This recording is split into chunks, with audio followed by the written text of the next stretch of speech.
Locking in doesn't mean cutting off all of your friends. I'm sure people have told you that if you want to achieve your goals, if you want to become that person that's in your mind, if you want to achieve those desires that are in your heart, that you need to cut everyone off and start afresh, make new friends. But this isn't true. And in this video, I'm going to unpack why this isn't true and tell you some of the stories from my own life which helped me reach this conclusion. Just some context, I have a community where I help young men transform their confidence and reach their full potential.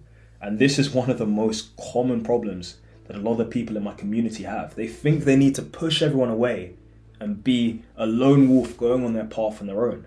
But I promise you, this is not the truth. Let me explain why. So the first thing you need to understand is that your friends may not have the same mindset as you. They may not have the same goals as you. They may not be as ambitious.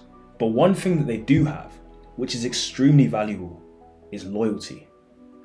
Yes, they may not want to achieve these great things you want to achieve, but loyalty is priceless.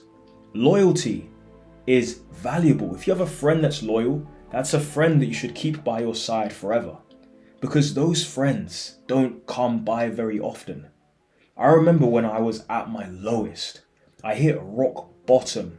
I was around 20 or so. Everything was going wrong.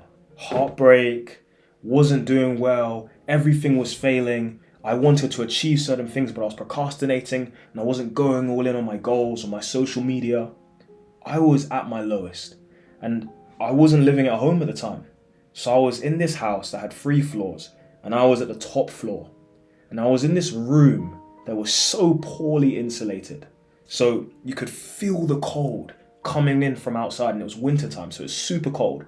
And I'm just in this freezing room, wooden floors as well, even more cold. And I see a call from my friend. And this guy was just checking up on me. He was seeing how I was. He was asking me about the stuff I was going through. And in that time, I remember him calling me all the time, always checking up on me, always caring for me, always seeing how I'm doing. And I remember just venting so much to him. All these things that were on my mind that I couldn't tell anyone else. All these things I was going through. Even the guys living in the house with me, because there were 3 other guys in that house, they didn't ask me about that stuff. Did they care? Maybe, maybe not. But they left me. And I was being called by this guy from home who would check up on me. I will never forget that. I will never, ever, ever forget that. I'll never take it for granted. And if you have a friend who is there for you at your lowest, if you have a friend who is there for you when no one else is there for you, that's by your side when everyone else scatters, that's someone that you should not just cut off because they don't have the same mindset as you. You should achieve what you want to achieve. You should strive to be this great person and try and inspire them. Maybe they'll take action, maybe they won't. But their loyalty in itself is something that cannot be replaced. It's something that you can't teach someone. Loyalty is just something that you have or you don't have. And if you have a friend like mine who is always going to be there for you, and he's still there for me, he's still one of the few guys who I know always cares, who always checks up on me, who will turn up to my house to try and surprise me and say, "Bro, how you doing?" He's one of those few people. If you have someone like that in your life, don't you dare cut them off for some guy who has the same mindset as you, or is making X amount of money, or has X amount of followers on social media, so you want to be friends with them. You think they care about you?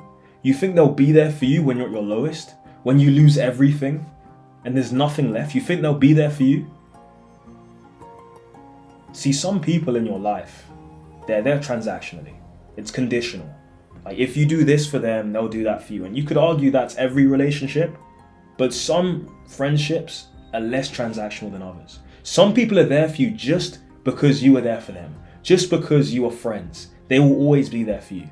They don't care about what you have. They see your potential. They see your values. They respect you. They admire you. Even before you achieve all these great things in your mind, all these great desires in your heart. And if you have someone like that in your life, keep them close. I promise you, they are worth keeping close because they are rare. That is probably the rarest type of friend that you will ever have.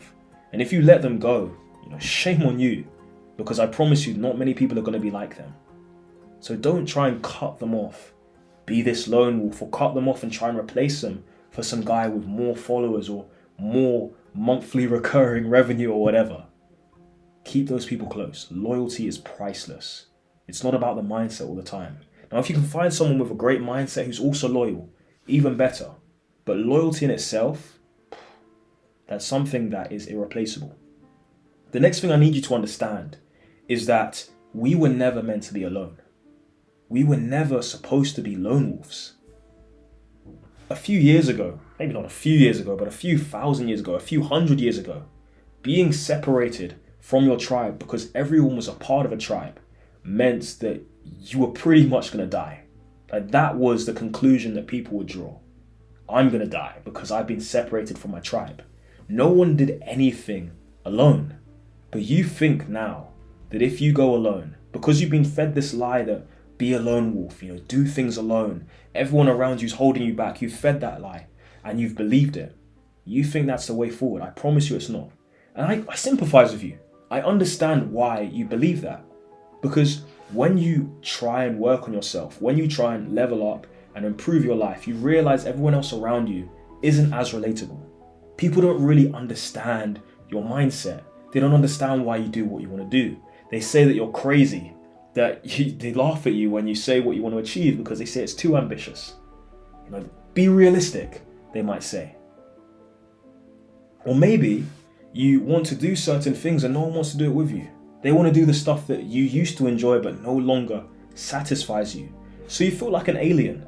You feel like the only guy in the world who's locked in. So you think, if I'm the only guy who's serious about my life, then let me do this on my own.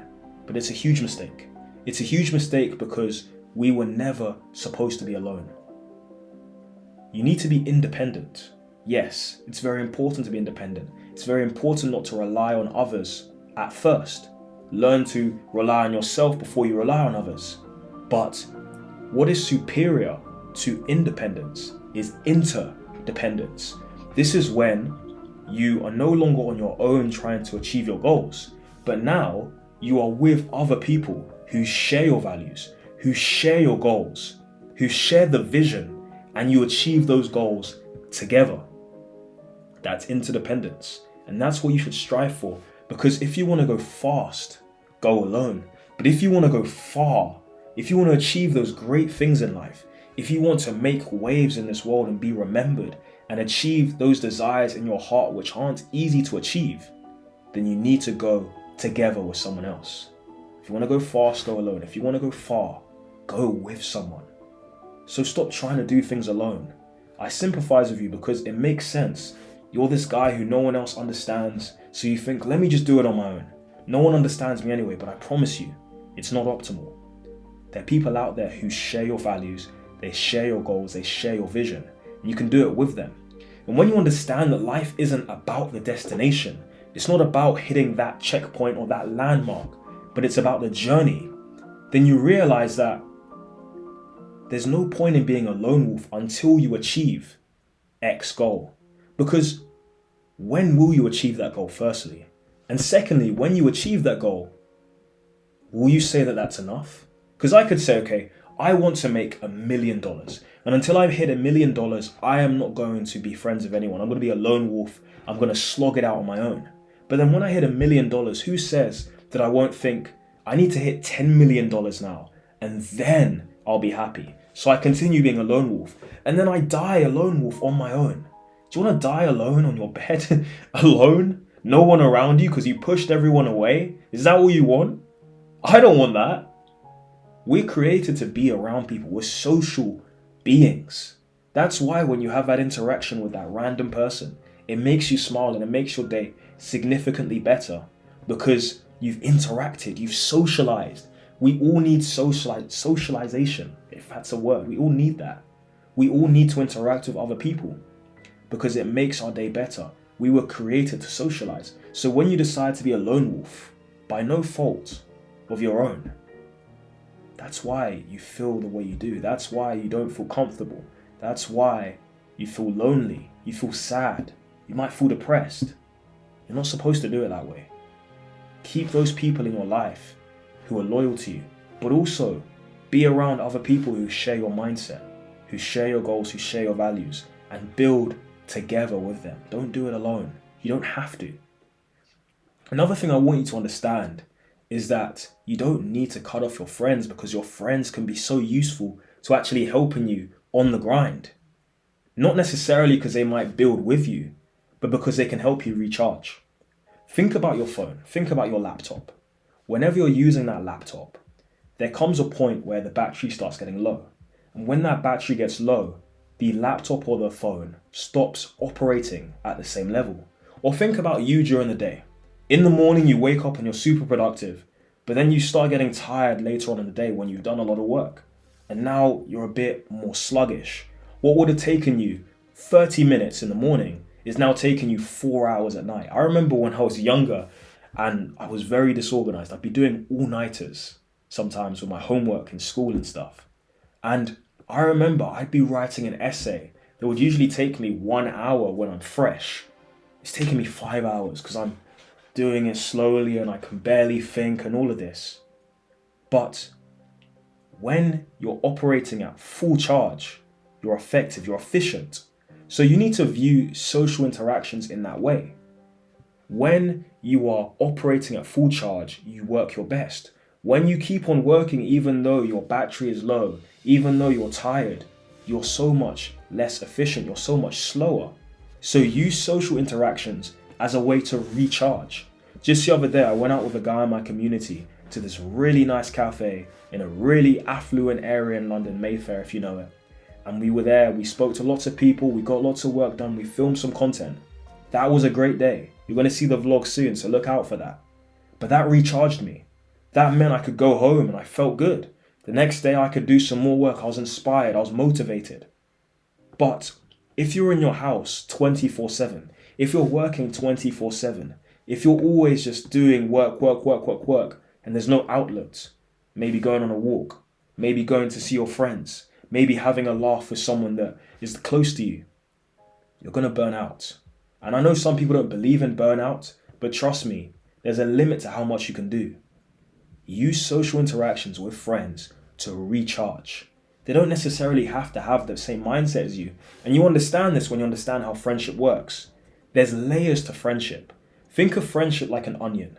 There's some people who are in that inner core. They know you inside and out. That's someone like my brother, my best friend. I know him inside and out. He knows me inside and out. We do a lot of things together. But there's some people on those outer layers of the onion. They're not necessarily your closest friends, but there's still people that you talk to. There's still people that understand you and you resonate with, and maybe you have some shared experiences with. Maybe some of them you would go to a party with, but you wouldn't necessarily try and brainstorm for your business with. Like, you wouldn't do that. So when you understand that there's levels to friendship, there's depths to friendship, and there's also friends for different things, you realize that you can actually have some friends who maybe don't share your mindset, maybe don't share your ambitions either, but you can still turn to them when you want to do certain things. So say you want to find the guy who you can go out with and have a good time. You can go out with them and recharge. And then when you want to work, you can work with your friends who you work with. There will be some friends that you can do all of these things with. Trust me, there are. But there's some friends that are very good for certain things and aren't so good for other things. There's some friends I play rugby with and will have a great time at rugby. They will tell me some things that I've never thought of. They'll help me improve my game. But I wouldn't go to those rugby friends for help with my content. I also wouldn't go to some of my friends who I've known all my life for help with finance management. Who knows? But you see the point I'm making here. Different friends are for different things. Different friends are for different things. And also there's depths to friendship.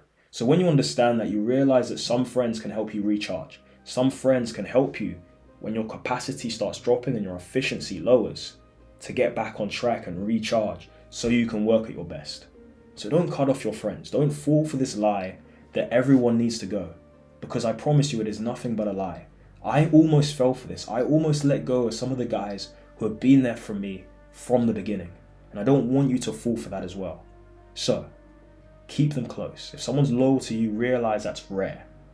make sure that you're not alone. Don't try and do things alone. Don't go around in circles. Don't build alone. Don't have no form of accountability from like-minded individuals. Don't do it. And also use social interactions to recharge.